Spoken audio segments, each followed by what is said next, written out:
అందరికీ good evening.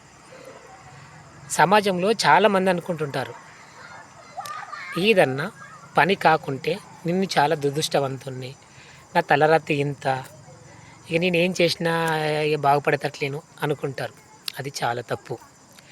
మీ కష్టాన్ని మీరు నమ్ముకున్న రోజు ఖచ్చితంగా కాలం ఏదో ఒక రోజు మీ సక్సెస్ని ఖచ్చితంగా రిటర్న్ చేస్తుంది. గుర్తుంచుకోండి, ఖచ్చితంగా మీ కష్టాన్ని నమ్ముకోండి.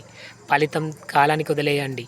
మీరు ఇలా చేసిన ₹1 కష్టానికి ఇంకో రోజు కాలం నీకు ₹10 రిటర్న్ చేస్తుంది. అదే మనిషి యొక్క గొప్ప నమ్మకం. ఆ నమ్మకం ఉన్న ప్రతి వ్యక్తి ఖచ్చితంగా గెలవగలుగుతాడు. తాను గురిపెట్టిన లక్ష్యాన్ని ఖచ్చితంగా ఛేదిస్తాడు. ఇది మాత్రం ప్రతి ఒక్కరు మైండ్లో ఉంచుకోండి. ఎవ్వరు డిసప్పాయింట్ కాకండి.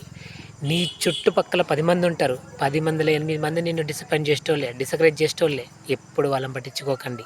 ఎవరైతే ఏ ఒక్క వ్యక్తి అయితే నిన్ను మోటివేషన్ చేసి ముందుకెళ్ళమంటాడో, నీ సక్సెస్ని కోరుకుంటాడో ఆ వ్యక్తినే నమ్మండి. నమ్మి మీ కష్టాన్ని మీరు నమ్ముకోండి. ఎవ్వరు దురదృష్టవంతుడు కాదు. అందరూ టాలెంటెడ్సే. ప్రతి ఒక్కరి దాంట్లో టాలెంట్ ఉంటుంది. ఎవ్వరు టాలెంట్ లేని వాళ్ళు ఉండరు.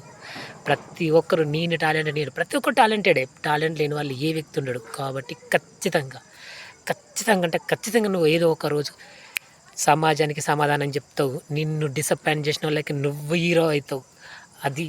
అది నీ యొక్క కష్టం. గుర్తుంచుకోండి. ఎప్పుడు కానీ డిసప్పాయింట్ అవ్వకండి.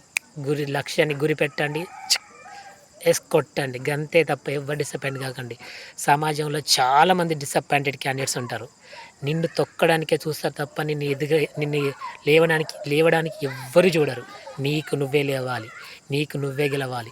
నువ్వు చేసిన ప్రతి కష్టాన్ని కాలానికి వదిలేయి, కానీ కష్టపడు, ఊరుకోకు. ఖచ్చితంగా ఏదో ఒక రోజు నీకు విజయం నీ వాకిట్లోకి వస్తుంది, నీ ముంగిట్లోకి వస్తుంది. గుర్తుంచుకోండి. బాయ్.